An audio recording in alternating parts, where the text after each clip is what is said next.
प्रशांत जी, क्या लगातार एक के बाद एक एनडीए के नेताओं पर आप ये बमबाजी कर रहे हैं भ्रष्टाचार को लेकर? देखिए, हम बिहार में 3 साल से हैं और हम लोगों ने इस तरह के आरोप प्रत्यारोप से अपने आप को अलग रखा है। हमने किसी पर ना इल्ज़ाम लगाया, ना कोई ऐसी घोषणा की।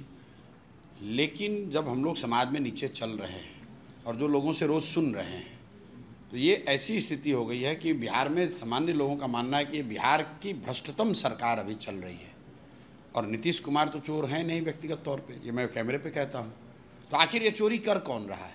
उनके इर्द गिर्द के लोग कर रहे हैं और लोग रोज़ आकर साक्ष्य दे रहे हैं। तो उन साक्ष्यों को हम लोगों ने कुछ साक्ष्यों को हमारे बोड़ा का बोड़ा पेपर भर के लोग दे गए। हमने उसमें कुछ तथ्य सामने रखे हैं और उनको ये कहा है कि भाई आप स्पष्टीकरण दे दीजिए, आप बता दीजिए, अगर गलत है तो बता दीजिए, प्रशांत चोर गलत बोल रहे हैं, इन पर केस कर दीजिए हम पर।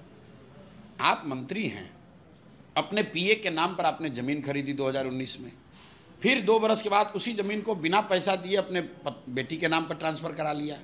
जब इनकम टैक्स का नोटिस आया तो फिर उसी पीए को आप पैसा बैंक के माध्यम से जारी कर रहे हैं। ये तो बैंकिंग का ट्रांजैक्शन है, ज़मीन की रजिस्ट्री है, वो हमने जारी किया है, तो फुल प्रूफ केस है। आप बताइए कि आपने ज़मीन खरीदी कि नहीं अपने पीए योगेश्वर दत्त के नाम पर, और अगर खरीदा तो 2 बरस के बाद फिर अपने बेटी के नाम पर क्यों ट्रांसफ़र कराया?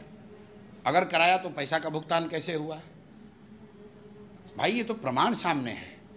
और 200 करोड़ तो कम है, ये तो हम आपको कंजर्वेटिव बता रहे हैं। लोग तो बहुत बड़ी संख्या अंक बता रहे हैं। हमने कहा कि कम से कम 200 करोड़ रुपए की प्रॉपर्टी खरीदी गई है। कितने सालों में? पिछले 2 सालों में, लोकसभा चुनाव के बाद के ये सारे डॉक्यूमेंट हमने अब बताया उनको कि इनकी बेटी की सगाई हुई और सगाई और शादी के बीच में 38 करोड़ रुपए की ज़मीन खरीद ली गई। उसका एक एक डीड जारी किया है मैंने। और उसके बाद अशोक चौधरी ने आकर कहा कि हमने नहीं किया है ये, और हम ही थोड़े ना कह रहे, उनके तो जदयू के मुख्य प्रवक्ता ने कह दिया कि भाई जवाब तो दीजिए। हाँ, ये पहली बार प्रशांत जी हुआ है। हमको याद है 2017 में तेजस्वी के ऊपर भी ऐसा आरोप लगाया था, तो नीतीश ने एक्सप्लेन करने के लिए कहा था। क्योंकि जो लोग जदयू में हैं, जो लोग नीतीश कुमार को जानते हैं कि अगर आप पर इल्ज़ाम लगेगा तो आपको एक्सप्लेन करना पड़ेगा, तो अशोक चौधरी आए और एक्सप्लेन कर दें कि भाई प्रशांत किशोर ये गलत बोल रहे हैं, हमने ऐसा कुछ नहीं किया है। हम मान लेंगे, हमारी गलती होगी, जनता हमको सजा देगी। अगर हमारी गलती, आप हम पर केस कर दीजिए, फांसी पर चढ़ा दीजिए।